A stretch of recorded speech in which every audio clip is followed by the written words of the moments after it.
generally speaking, people come across and oh, how do you fertilize the plant? How do you do it? No, I mean, you grow the soil. That's what it's all about. I've learned as much from Bob Kennard as anyone else on this odyssey that I've been on. Bob is easily one of the most comprehensive gardeners, farmers on the planet. Listen to him explain nutrient cycling in a really clear fashion. And visit greenstringfarm.com. That's one of his projects up in Sonoma. And come back and see some more when you get a chance. Thanks. Here we live on planet Earth, and it's a contained vessel floating around in space, and here in our little cosmic quarters, and it's nothing's coming and nothing's going. We've got energy coming in from sunlight, and so we've got that coming in, but I mean, if it's a rock or a piece of soil or life, one of our expended bodies, it stays here. Oftentimes you'll get, what do you don't use meat in compost systems. Well, what's going to happen with that meat product waste stream if it doesn't get composted and digested and renewed?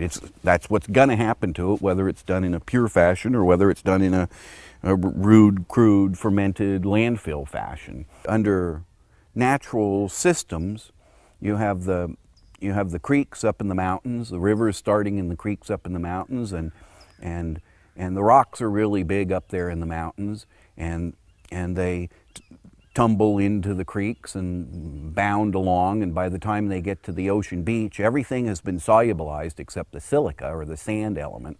And before our culture came along and turned the creeks and rivers into ditches, the land used to flood. That's where we had the flood plain. And so the land got all of these ground up rocks from the mountain, the mineral tea of the mountain, to recharge the soil surface every flood season, whatever environment it might be in. And everything except the silica. Silica is the hardest element. That's why it has intact. That's why we have high silica sand on the beaches. And not only the rocks go into that mountain tea, but all of the biology of the mountain. You've got the deer poop and the dead deer and all of the little bits of soil eroding off. Natural process all goes into the creek, and you have true mountain tea, mineral rich, biological rich tea. And the river floods out, and in this climate, every spring flood season, boom, there you go, a new application of compost tea, charged with the mineral nutrient load of the watershed of that particular drainage, and really important. And if we go out into the garden and we're gonna, basically we've dug and denied nature the opportunity to do that work by not embracing flooding of the floodplain, and we build our cities there and all that kind of stuff, and reject that blessing of mountain tea. And so we need to actually do the work ourselves, unless we're going to change our habits, and that's unlikely. So we've got to get one of those brewers, and that's an aerobic brewer, and it mimics the river. And we go up into the mountains and we select predominantly indigenous bacteria resources, go up into those mountains and select small handfuls, a quarter of a cup is plenty, of inoculum starter, and get a little bit of compost from under all of the different environments, from the boggy, swampy, and under the madrone and the manzanita, every place that feels good, that smells good, that's soft, and sweep the existing leaf load away a little bit, and get that rich, full spectrum compost. And it has all of the funguses and bacterias and viruses and absolutely everything, whether humanity knows anything about it or not, in that bit of soil. And bring that down, and that goes into that brewer, which is just like the creek or the river. It's active and roiling and churning and stimulating a high level of aerobic conditions.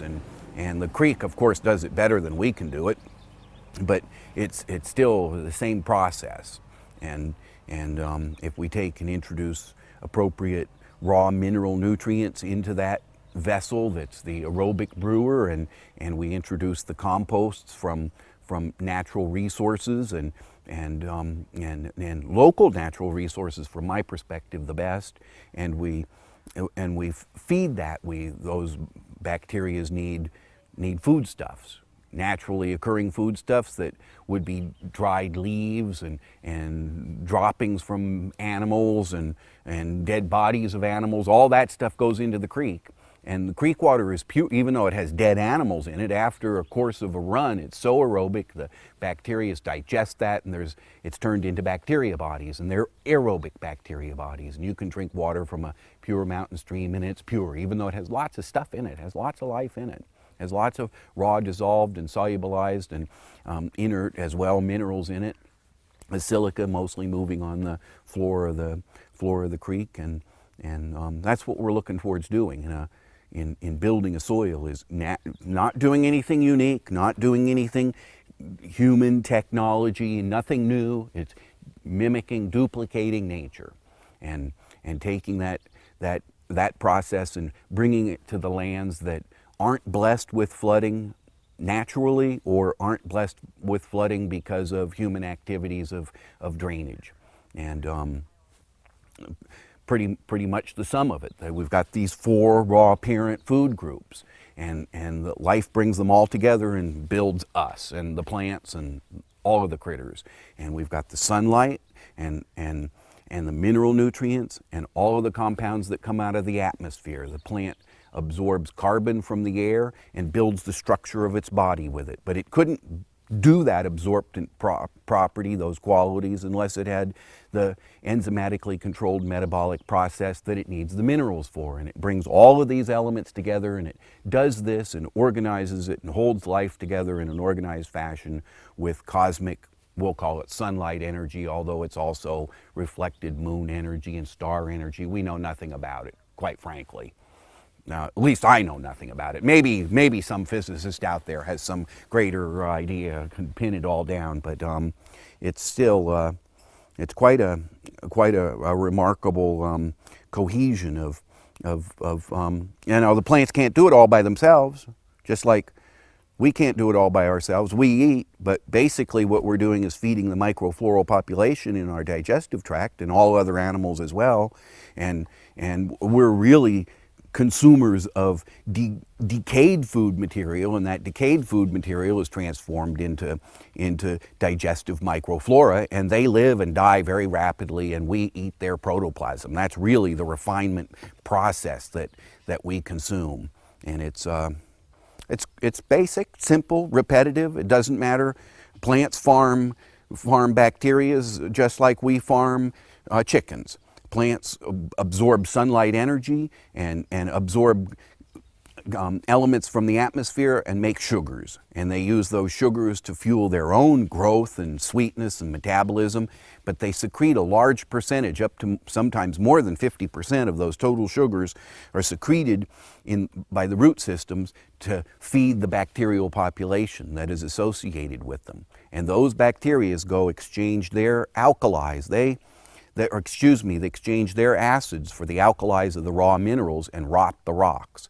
They take a bacteria has a little pouch, a vacuole inside of it that it accumulates its highly and refines highly acidic wastes, and those wastes are disgorged against the raw mineral nutrients, and there's a process called acidulation where the acids are exchanged for the alkalis of the rock, and the rock compounds move into solution that is further refined, and the bacteria use it in their metabolism, and the plant fed the bacteria did work for the plant, the bacteria ages and dies, and the plant gets its protoplasm and runs its job, its life with it.